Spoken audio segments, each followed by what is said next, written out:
ঈমান কাকে বলে বাবা? বিজানেরা, আম্মা আসিয়াকে ফেরাউন এত কষ্ট দিয়েছিল, এত অত্যাচার করেছিল। আম্মা আসিয়াকে উত্তপ্ত বালিতে শায়িত করে দিয়েছে। এক তারিখে আসিয়ার বুকে পাথর চাপিয়ে দিয়েছে, পায়ের তলায় কাঁটা ঢোকাতে লেগেছে, গায়ে গরম পানি ঢালতে লেগেছে। ও সোনাচাঁদ ভাই বাপজিরা, আম্মা আসিয়া তিনি কাঁদতে লেগেছে। আসিয়ার এত কষ্ট। ওই সময় বেঈমান ফেরাউন আসিয়াকে বলেছিলে আমার বিবি। বেঈমান ফেরাউন বলতে লেগেছে, আসিয়া তুই আমাকে একবার খোদা বলে মেনে নে, আমাকে খোদা বলে একবার মেনে নে, আমি তোকে মুক্তি দিয়ে দেব। ওই সময়ে আম্মা আসিয়া কাঁদতে কাঁদতে বলেছিলে, ফেরাউন রে, তুই আমাকে অনেক কষ্ট দিয়েছিস, অনেক অত্যাচার করেছিস।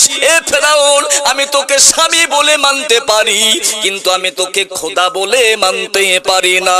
বেঈমান ওই ফেরাউন আসিয়াকে এত কষ্ট দিয়েছে, এত অত্যাচার করেছে বাবা।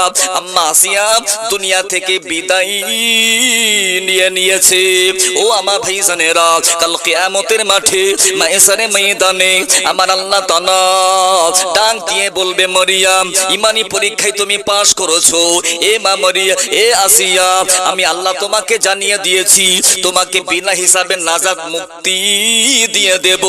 আজকে জান্নাতের মধ্যে যেতে হবে, বেহেশতের মধ্যে যেতে হবে। এ আসিয়া, পৃথিবীর জমিনে অনেক কষ্ট করেছো, আমি আল্লাহ, আমাকে তুমি ভুলো না। এত কষ্টের পরও তুমি ঈমানটাকে আঁকড়ে রেখেছিলে। এ আসিয়া, পৃথিবীর জমিনে স্বামীর সুখ তুমি পাওনি, ভালোবাসা তুমি পাওনি।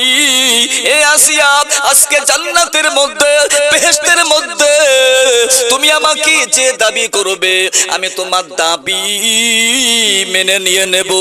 আম্মা আসিয়া কাঁদতে কাঁদতে ওই সময় বলবে, ও রব্বি আল্লাহ, আজকে জান্নাতের মধ্যে, বেহেশতের মধ্যে আমার দাবি কি তুমি মেনে নেবে? পৃথিবীর জমিনে আমি স্বামীর সুখ পাইনি, আদর পাইনি, ভালোবাসা আমি পাইনি। আল্লাহ তাআলা আজকে জান্নাতের মধ্যে, বেহেশতের মধ্যে তোমার কাছে আমার দাবি, বেহেশতের মধ্যে বিশ্ব নবীকে আমার স্বামী বানাতে হবে। আমার আল্লাহ তাআলা ডাক দিয়ে বলবে, এ আসিয়া, এটা মঞ্জুর হয়ে গেছে, এটা কবুল হয়ে গেছে, এটা মঞ্জুর হয়ে গেছে, এটা কবুল হয়ে গেছে। জান্নাতের মধ্যে, বেহেশতের মধ্যে বিশ্ব নবীকে আমি আল্লাহ তাআলা তোমার স্বামী বানিয়ে দেব। একটু মুহাব্বতে হবে কি সুবহানাল্লাহ।